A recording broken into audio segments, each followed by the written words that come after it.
Halo Sobat Fakta, Bang Pin ketemu lagi dengan Bang Pin yang terus mengabarkan fakta viral seputar selebritas tanah air yang terus saja bikin berita. Dan dengan berita mereka tetap eksis di ranah media. Nikita Mirzani masih ngotot guys. Dan sepertinya netizen menganggap dia punya dendam pribadi dengan Crazy Rich Malang, Juragan 99 dan Sandi Purnamasari. Sampai-sampai Nikita Mirzani mengkulik-kulik kasus lama dari Juragan 99 dan juga Sandi Purnamasari. Netizen pun tidak tinggal diam dan mengatakan bahwa Nikita Mirzani juga pernah dipenjara. Nah, bagaimana kisahnya, bagaimana ceritanya, kita simak saja. Kupas tipis-tipis fakta Bang Pin kali ini. Like, subscribe, and komennya ditunggu, dan jangan lupa selalu ada doa dalam setiap lentikan jarimu.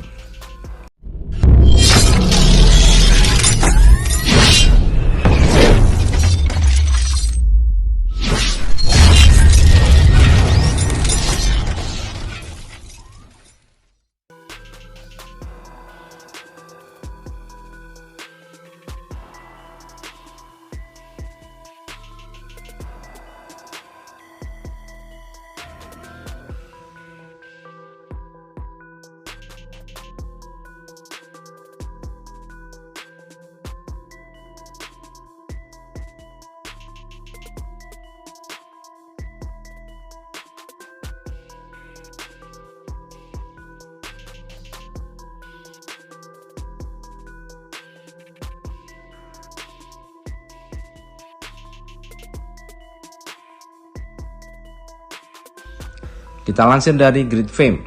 Bongkar kasus lama Juragan 99 dan Sandi Purnamasari, Nikita Mirzani dianggap melenceng hingga disebut punya dendam pribadi. Nah, situ kan pernah dipenjara juga. Nikita Mirzani nampaknya masih semangat dalam membongkar aib Juragan 99 dan Sandi Purnamasari. Semua berawal dari kasus Paris Fashion Week. Kini, Nikita kembali membongkar kasus lama yang pernah menjerat Juragan 99 dan Sandi Purnamasari. Bahkan mereka sempat berstatuskan tersangka. Nikita Mirzani bak di atas angin saat mengetahui kasus itu. Ia pun langsung mengunggahnya ke akun Instagram pribadinya. Sayangnya respon dari banyak orang ternyata justru berbeda. Pasalnya kejadiannya sudah berbeda dan itu adalah kasus masa lalu. Bahkan Nikita Mirzani disebut punya dendam pribadi. Lewat akun Instagram miliknya, ia mengunggah potongan berita di mana Sandi dan Juragan 99 alias Gilang Widya Pramana pernah jadi tersangka. Mereka jadi tersangka kasus penjiplakan kosmetik. Silahkan kalian yang kasih caption sendiri. Berita yang sudah lama, gimana kelanjutannya? 2018. Pelanggaran desain industri level Indonesia dan sudah ditetapkan sebagai tersangka suami dan istrinya.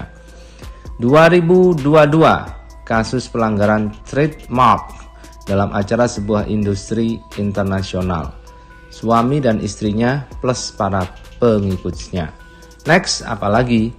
Budidayakan membaca sebelum komen bilang orang iri. Happy weekend, tulis Nikita. Kejadian itu terjadi pada tahun 2018 dan sudah lama selesai. Makanya banyak orang menyayangkan karena Nikita sudah melenceng dan seolah punya dendam. Yang diunggah di situ adalah berita dari tribunnews.com yang memberitakan Disrem Krimsus Polda Jatim akhirnya menetapkan 3 tersangka atas kasus penjiplakan wadah kosmetik. 3 orang pengusaha di Jatim diputuskan menjadi tersangka dalam kasus ini. Ketiga pengusaha yang jadi tersangka yakni Sandi Purnamasari, 26 tahun, warga Perum Komplek Greenwood Golf Indah Malang. Gilang Widya Pramana, 28 tahun, asal Perum Komplek Greenwood Golf Indah Malang. Dan William Junarta Santoso, 27 tahun, warga Jalan Kuti Sari Indah Barat Surabaya. Wadires Krimsus Polda Jatim AKBP Arman Asmara Syarifuddin membenarkan pihaknya sedang menangani kasus pelanggaran desain industri. Kemudian inilah komentar-komentar warganet yang malah menghujat Nikita Mirzani. Nah, situ kan juga pernah dipenjara, pernah terseret hukum juga. Wah, ini udah kemana-mana nih mah. Bukan urusan kemarin-kemarin. Ketahuan banget dendam pribadi ya. Tipe seneng lihat orang susah. Tapi kalau lihat orang seneng dia susah dan kepanasan sendiri. Ini kasus 2018. Maybe udah selesai kasusnya. Kenapa di-up lagi? Terus masalah kekayaan. Penjualan MS Glow tumbuh pesat dari tahun ke tahun. Distributor, agen, dan reseller mereka banyak di seluruh Indonesia.